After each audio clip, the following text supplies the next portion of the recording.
Assalamualaikum warahmatullahi wabarakatuh. Saya Teresa Anggita Setia Pramono dengan NPM Mahir 094. Pada kesempatan ini, saya akan menjelaskan secara singkat mengenai materi BDS2 anatomi. Bahasan pertama adalah mata. Bola mata itu berada pada ruang orbit yang berfungsi dalam memproteksi bola mata. Pada area tersebut, itu terdapat bony orbits atau tulang, kemudian ada eyelids, kelenjar air mata, dan sensory nerve supply, serta blink reflex.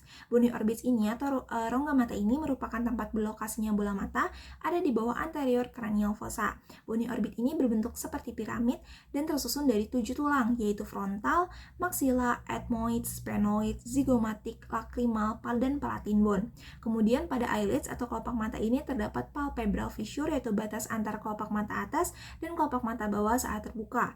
Tarsus adalah struktur yang memberikan support tempat menempelnya otot dan kulit sehingga kelopak mata itu bisa berbentuk. Kemudian otot yang ada pada bagian ini adalah orbicularis oculi yang dinervasi oleh nervus ketujuh.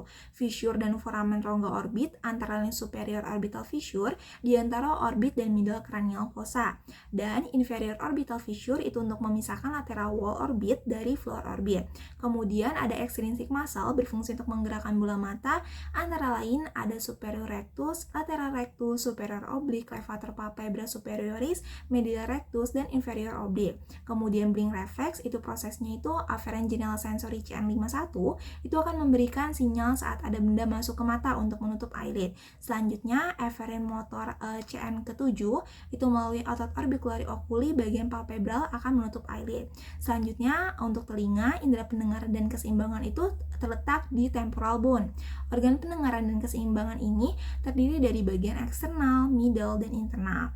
Bagian eksternal itu berfungsi mengumpulkan gelombang suara ke membran timpani serta terdiri dari auricle dan external acoustic meatus. Bagian middle ini berfungsi menghubungkan gelombang suara menuju internal ear serta terdiri dari tulang malleus, incus, stapes, dan membran timpani.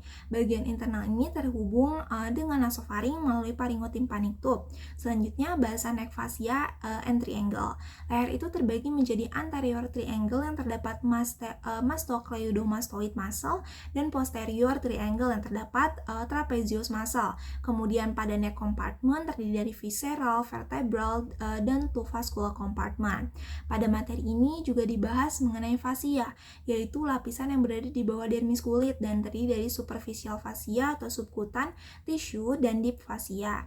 Kemudian terdapat juga fascia space, yaitu retropharyngeal space, danger space, dan prevertebral space. Selanjutnya bahasan terakhir adalah craniovertebral joints, yang vertebral column itu terdiri dari 7 cervical, 2 thoracic, 5 lumbar, 1 sacrum, dan 1 coccygeal. Fungsinya untuk menopang berat kepala dan trunk, melindungi spinal cord dan spinal nerve, tempat menempel otot dan sendi.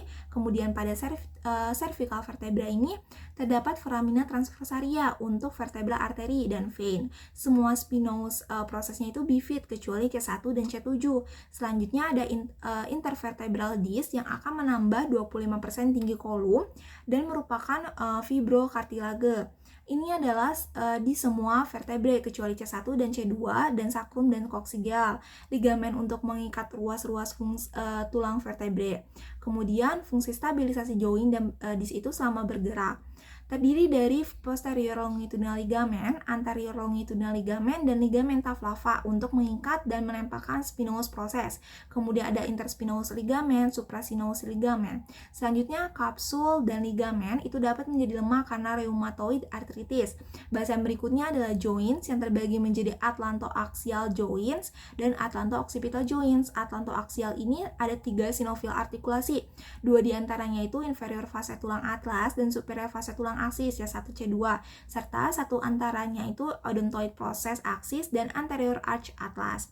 Sedangkan untuk atlanto-occipital joints ini artikulasinya antara occipital condylus dan superior articular fase tulang atlas.